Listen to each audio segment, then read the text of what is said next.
The Sabbath. Sabbath. The Sabbath day, all right. Ain't that something? Mm-hmm. Now, as long as I can remember, there's always been church on Sunday. Yep. So who in here has a good idea when all that started? A long time ago. Yeah. It's a trick question. Probably after Jesus. It's a trick question. Because when do we hear about it what was the first example of it in the Bible that we can think of? The first day of the week. Yeah. When God created, way back off in Genesis. Yeah. But it didn't say it was a Sunday. Nope. Nope. It Supposed to just be a said a day Saturday, of ain't it? rest. It doesn't have to be Sunday. Said he worked 6 days and he rested on the seventh. A lot of people work on Sunday. And then later on, it must have been kind of important because what happened? They changed it. Well, this fella called Moses came along. And God did something for Moses. What did he do? Scared him to death, probably. Well, I'm sure it probably put some fear into him. Yeah. But God told him, don't be afraid, didn't Yeah. Yeah. he? He didn't want to scare him. He couldn't look at his face. He had to look He at gave the him them blood. things called the Ten Commandments. Anybody remember a commandment about this? Thou shalt not kill. Sabbath day, keep it holy. That's right. Remember the Sabbath and keep it holy. Yeah. So it must be kind of important. Yeah. Now, flash forward all the way to Jesus' time. And that's where our lesson is at today. Because if you notice, we'll be in the New Testament. Yep. You know, a lot of times, like last quarter, most of our stuff was in the Old Testament. Yeah. And they kind of back it up with the New Testament. Well, now we're in the New Testament, and I'm trying to back it up with some of the Old Testament stuff. Ain't it amazing how the things that were in the Old can back up the things in the New? And even the things in the New can be backed up by the things in the Old. It says, modern society has forgotten the purpose of the Sabbath day of rest. Why is it? Why has people forgotten about the Sabbath day? Money. A lot of it's got to do with money, don't it? A lot of it's got to do with money, but not all the time. Right. I remember when all the stores were closed on Sunday. I do I do too. too. Everything was closed on Yeah, Sunday. everything Gas was stations closed. Gas stations, everything.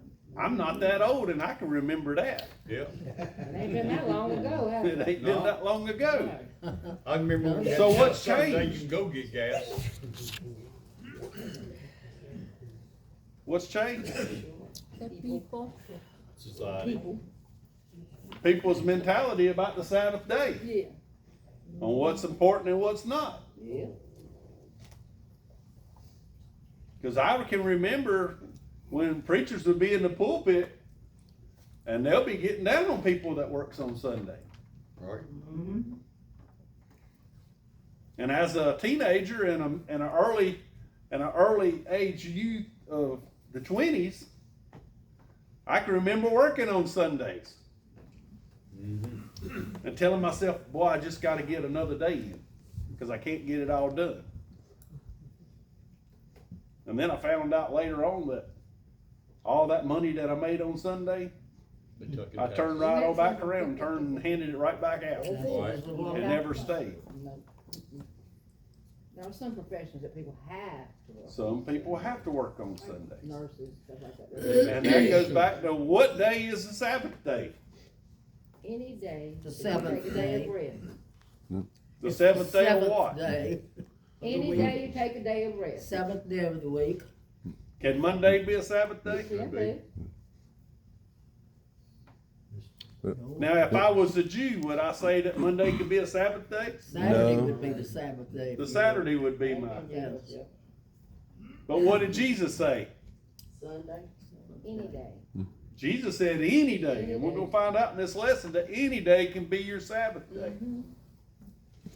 All right, it says businesses that used to close on Sunday stay open 7 days a week. And that includes the liquor store now. Aside from critical occupations that require one to work on the Sabbath, many use the Sabbath as a day to catch up on work that was not done during the week. Any of y'all fall guilty to that? I have felt guilty to that. I am not guilty. Sometimes I have to mow the yard on Sunday, especially when I'm working out of town. Because when you're working out of town, you're gone 5 days. Saturdays, you catch up day. And of course, when you got 3 or 4 kids and the grandkids, you got to spend some time. So then either Sunday has to be that day or Saturday.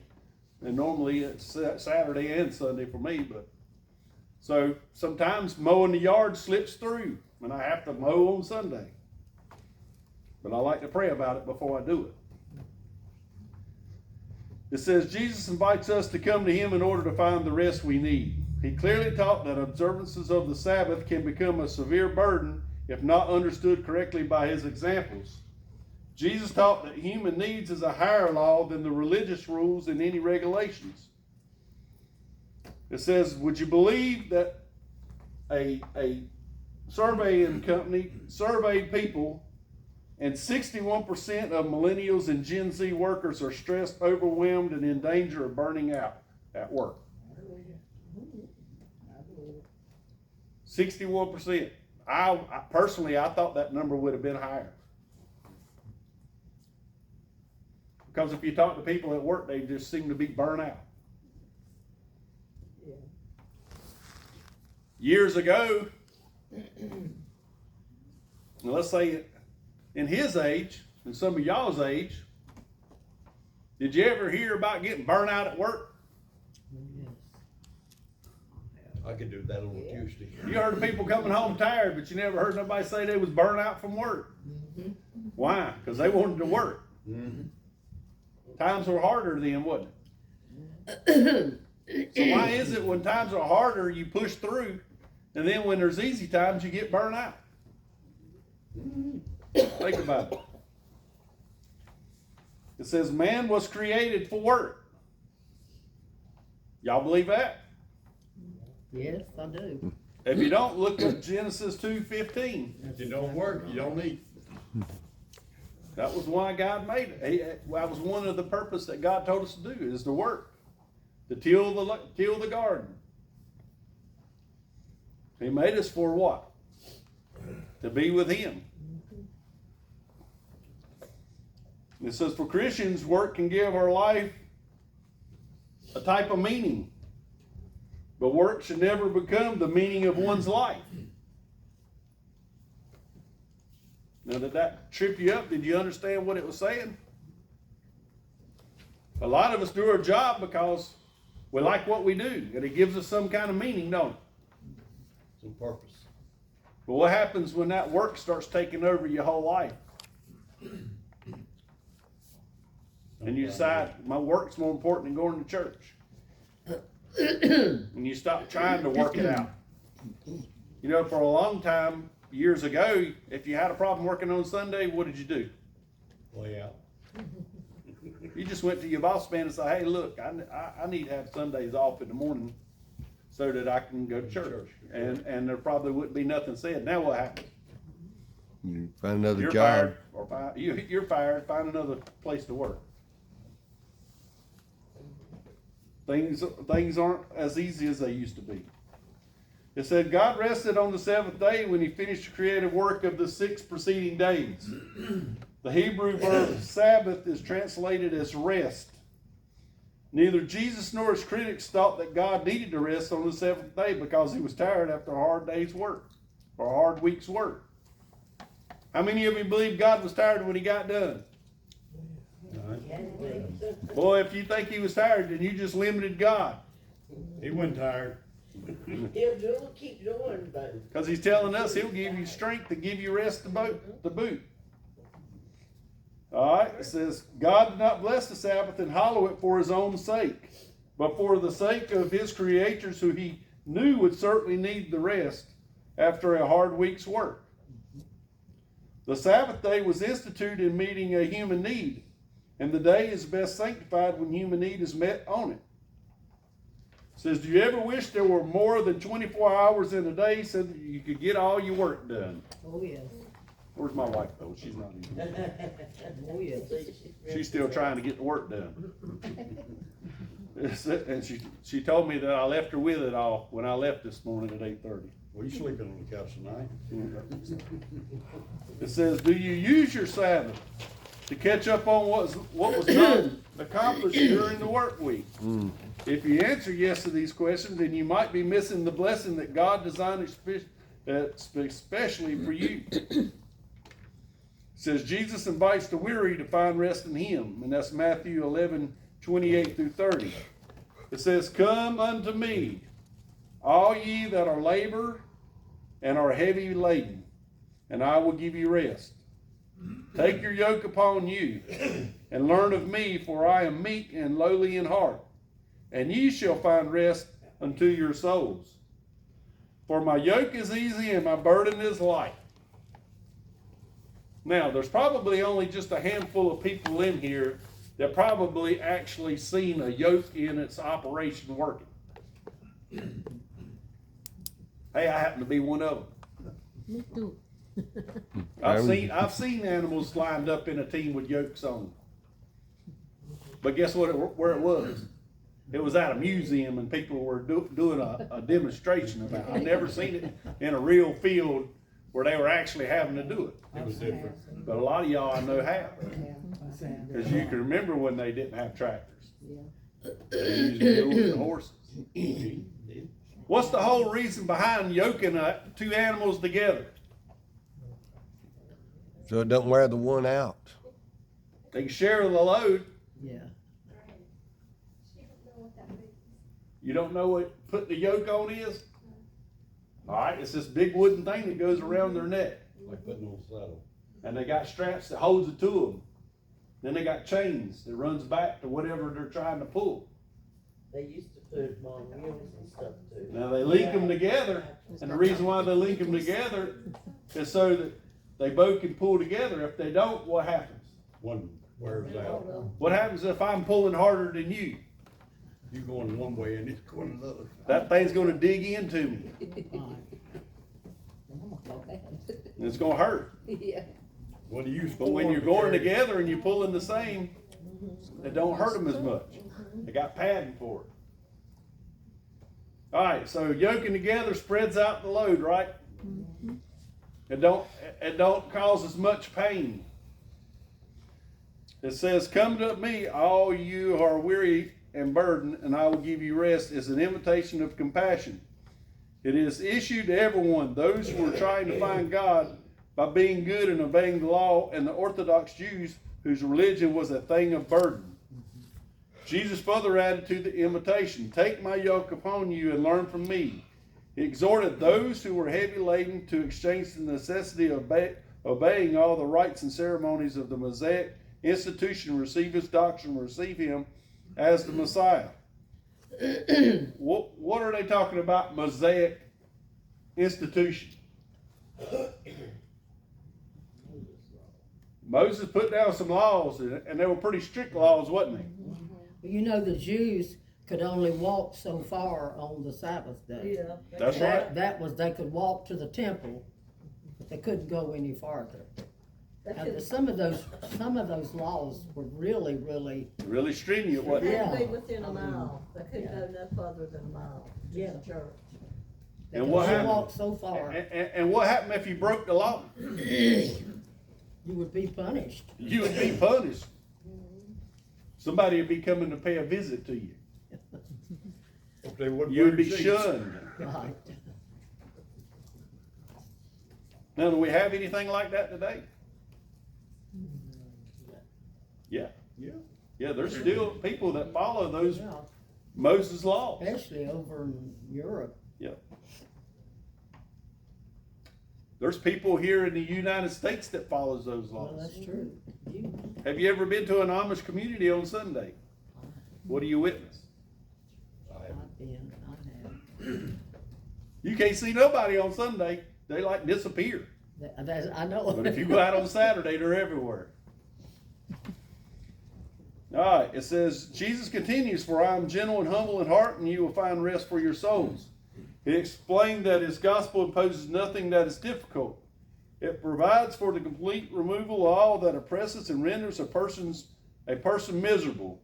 "For my yoke is easy and my burden is light." And then here we go.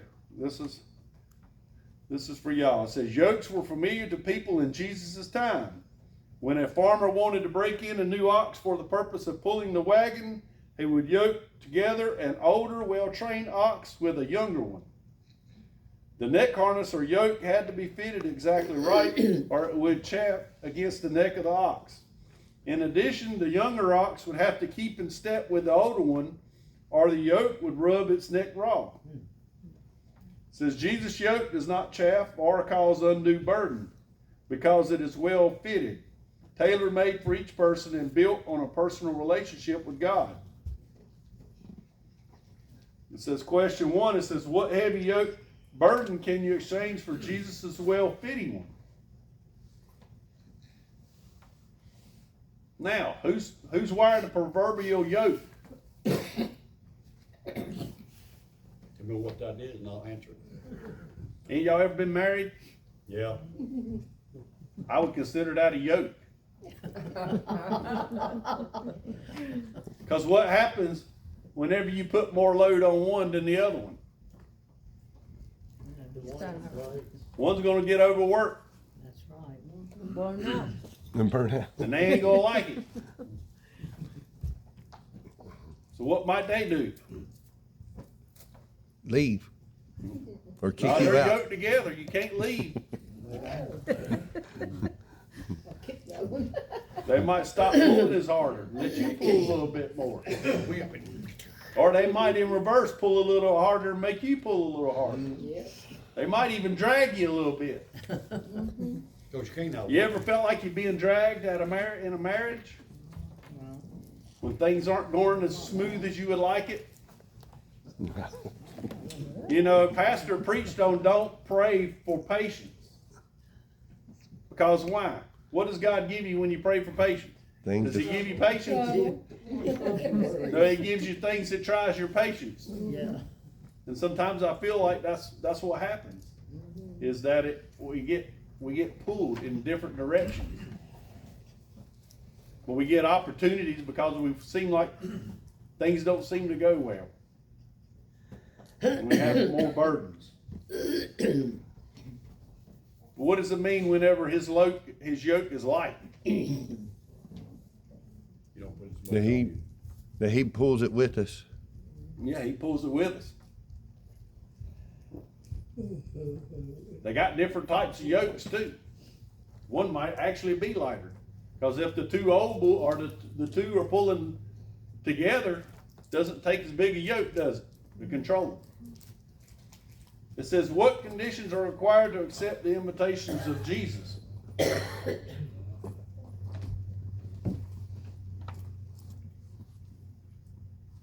You just got to have faith, don't you? And believe in the rest that he has promised. That's all it requires. How many of you believe that your salvation's already been paid for? Amen. Who's it been paid for? Everybody. It's already been paid for everybody. Yes. Jesus paid the price. Jesus. So who can receive salvation?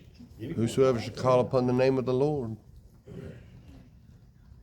It's not real hard. That's what I told people. You don't have to pay for it. It's already been paid for. Paid for by Jesus. All you got to do is ask for it. You got to receive it. Why don't people receive it? Why don't they want it? I don't know. You can't see it. Can't touch it. I think they just like pulling on this yoke. I think they're hard-headed. Some people's hard-headed. Set in their ways. Like to think they're in control. Yeah. I like that one. A lot of them afraid to go. I told somebody one time that I used to think that I was in control. I wasn't in control of anything. I was just along for the ride, it seemed like. Greg, a lot of them think they're gonna have to give up something. Gotta give up something. You know what I found out though, in most cases of giving up something? Is normally you wind up having to get what's bad for you anyways. To get something that's good for you.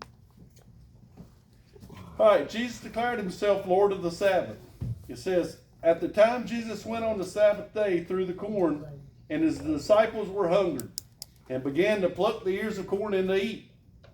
But when the Pharisees saw it, they said unto him, Behold, thy disciples do that which is not lawful to do upon the Sabbath day. But he said unto them, Have you not read what David did when he was a hungered, and they were with him? How he entered into the house of God, and did eat the showbread, which was not lawful for him to eat, neither for them which were with him, but only for the priests. Or ye have not read in the law how that on the Sabbath day the priests in the temple profane the Sabbath, and are blameless. But I say unto you, that in this place is one greater than the temple. But if ye had known what this meaneth, I will have mercy and not sacrifice, ye would not have condemned the guiltless. For the Son of Man is Lord even on the Sabbath day, or even of the Sabbath day. So that at the time Jesus went to the grain fields on the Sabbath, his disciples were hungry and began to pick some heads of grain and eat them. Any of y'all ever think about that? Just walking through? Any of y'all ever done that? Snap the head off? See what's in there? Any of y'all ever shuck corn? Corn ain't good when it's hard, is it? Y'all ever prime my back? I know some of them here have. Yeah. Oh, yeah. That's a rough job, ain't it? It's you just, it almost seems like a habit when you're doing something like that, when you're walking through it. Any of y'all ever been down in a green bean field, picking green beans? That's a job too. Any of y'all ever ate a green bean that was raw? It's nasty. Why? Because they cook. Just wanna see what it tastes like. You want to see what it tastes like, that's right. Cause it's good cooked, ain't it? Yeah, especially if it's bacon grease or something on It's it. good right. It's okay raw, but it's just, It's better. woo, it's strong green bean. It says, in order to separate the kernel from the husk, they had to rub the grain between their hands. The legalist view was that this action was a form of reaping and grinding, which were two of the works that were forbidden on the Sabbath by the Mosaic law. The Pharisees followed Jesus in order to spy on him with the hope of catching him violating the law.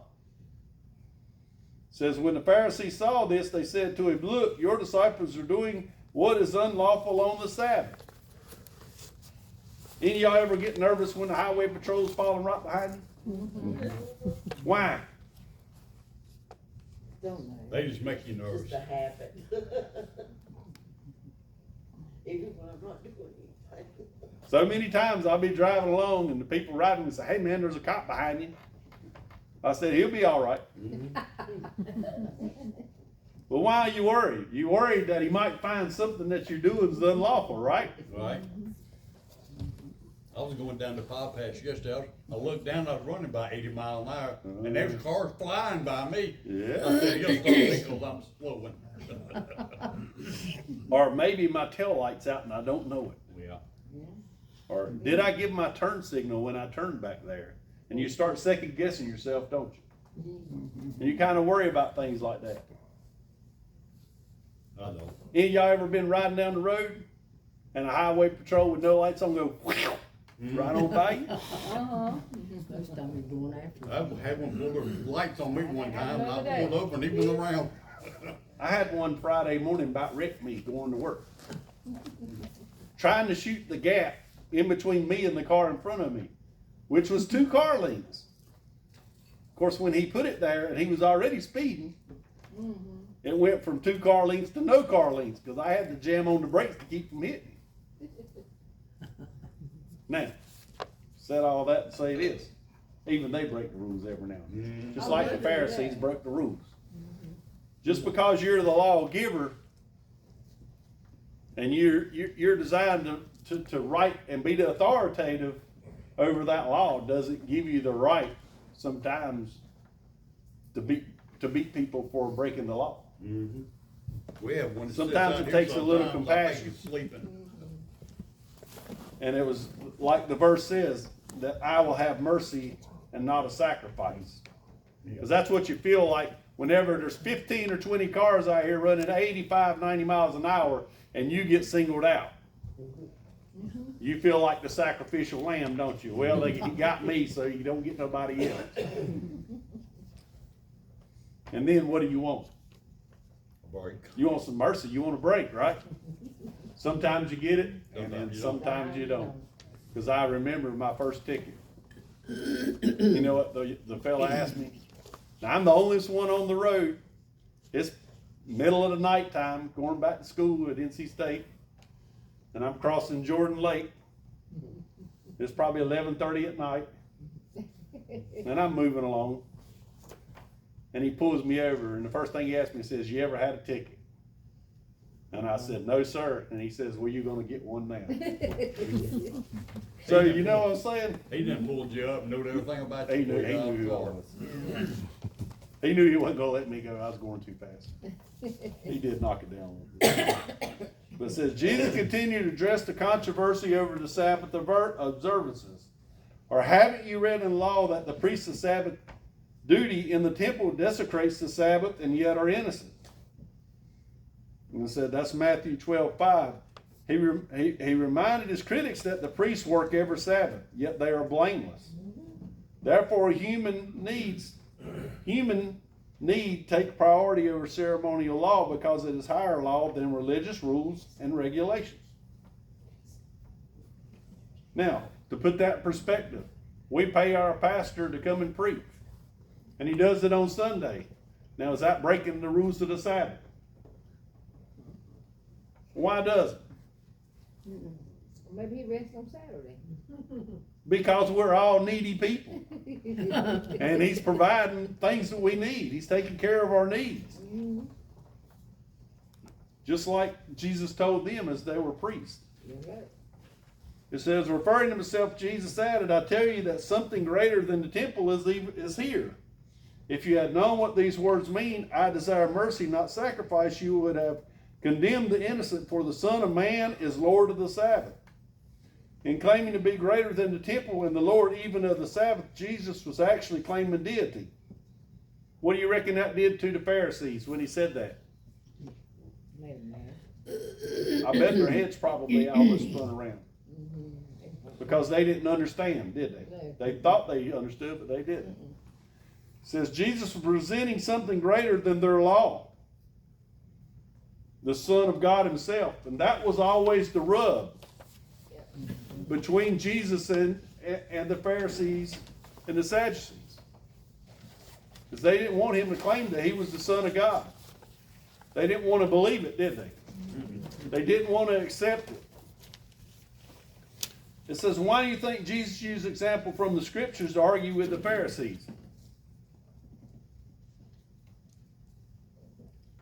The Pharisees quoted scripture too. That's right. The Pharisees, they were supposed to be the most knowledgeable about what the scriptures said. They used it all the time to make their points. So Jesus did what? And this question said that they argued with it. I didn't see where the Pharisees came back at Jesus with anything after he presented them the I scripture. don't think they did either. Wasn't much of an argument, was it? Never. It says, what do the words, I desire mercy, not sacrifice, mean?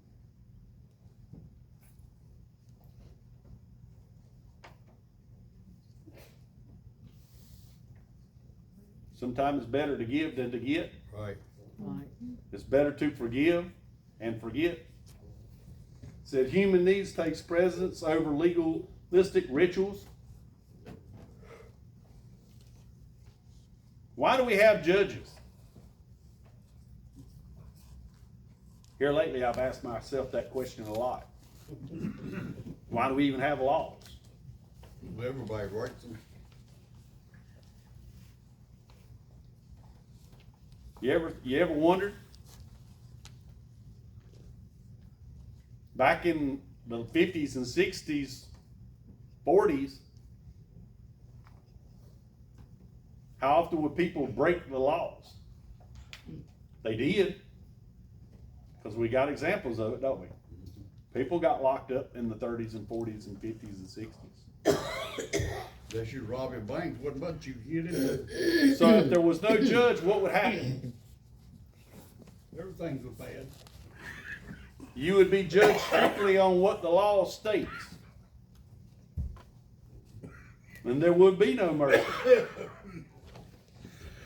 They had judges in the Bible too, That's right. because Moses, everybody came to Moses with their problem, and God told Moses it was too much for him to appoint judges, and that's what they did.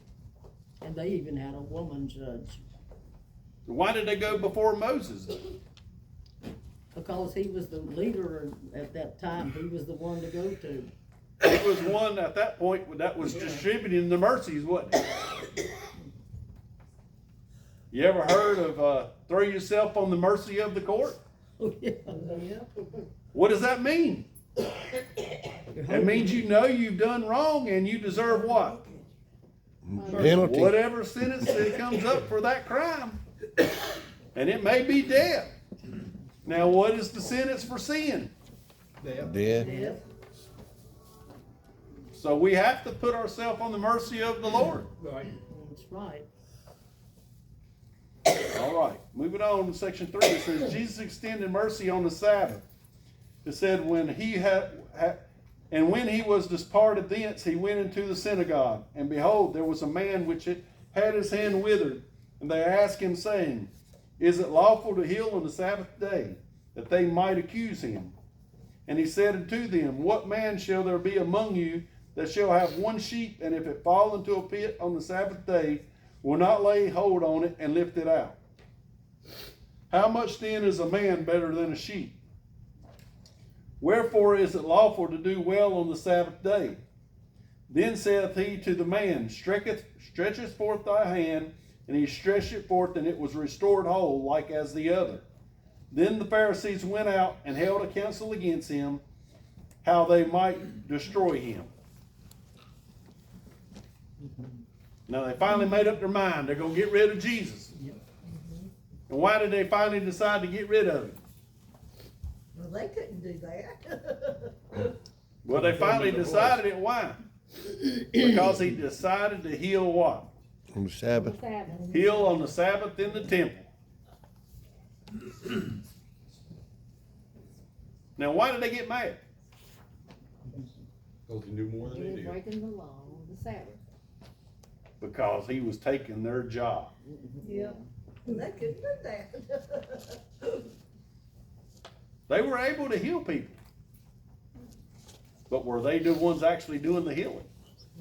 They didn't realize who was standing before them.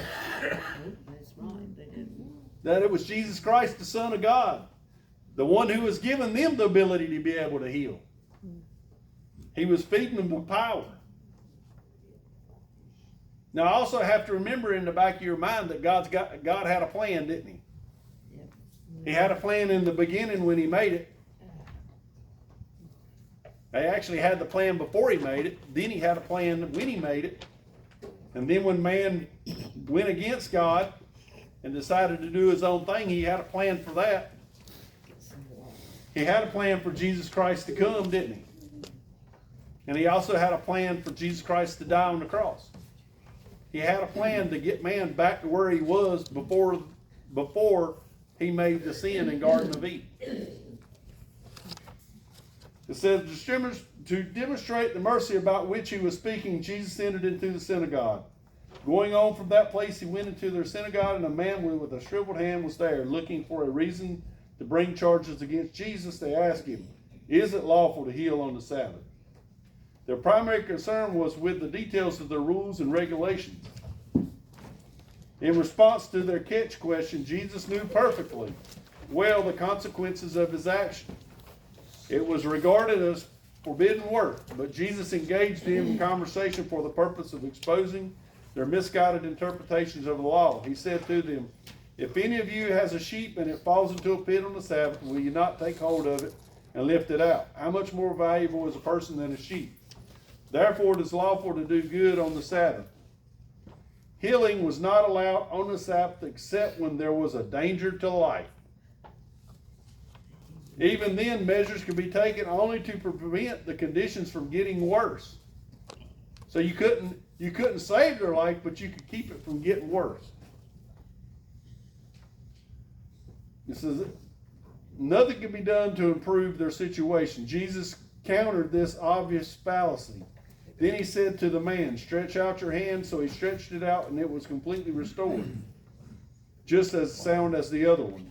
He illustrated that there is nothing so sacred that it cannot be used for helping someone in need.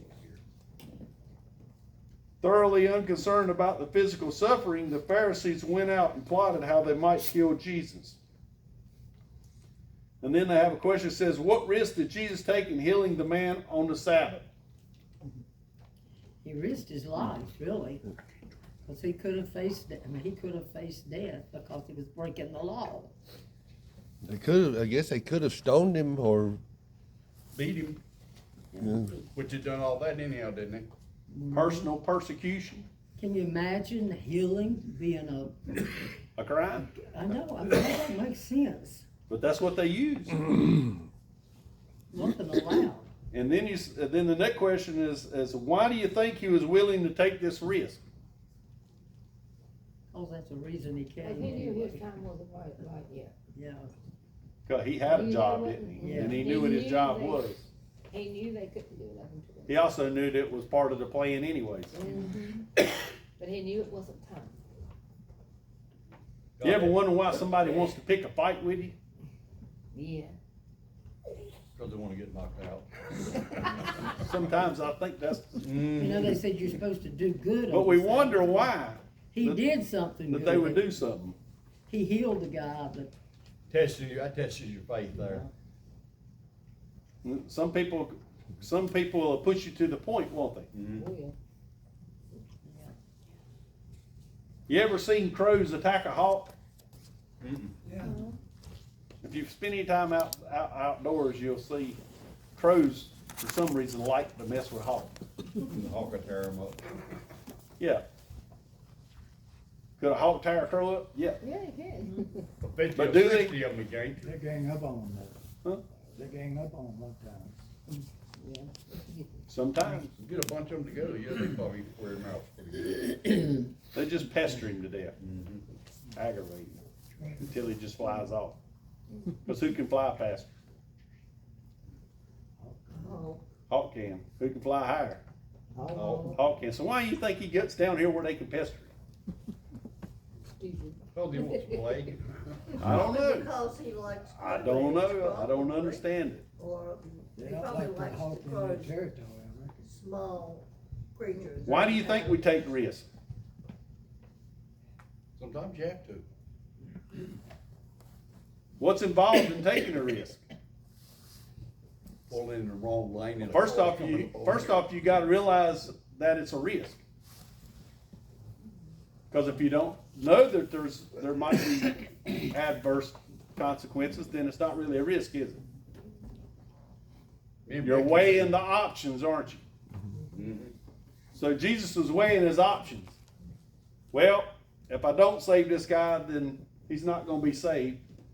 And if I do save him, I'm going to make the Pharisees and the Sadducees mad at me. So I got to make a conscious decision on which I think is worse, right? And then, of course, they had the ability to what? Take him out, stone him, hang him, whatever they do, put him in prison. And ultimately, that's what wound up happening. But Jesus knew the risk, didn't he? And he knew the risk the day that they were going to, before they came to take him away and put him on the cross. That's why he was constantly in prayer. It says life application, it says the Sabbath day was instituted to meet a human need, and the day is best sanctified when human need is met on it. By God's own example, he ceased from his work on the seventh day of creation in order to show his people the necessity of resting after a hard week's work. However, the Sabbath observance should never be used as an excuse for not helping someone in need. Just because it's Sunday don't mean you can't help somebody that's in need, or Saturday, or whichever way you call it Sabbath.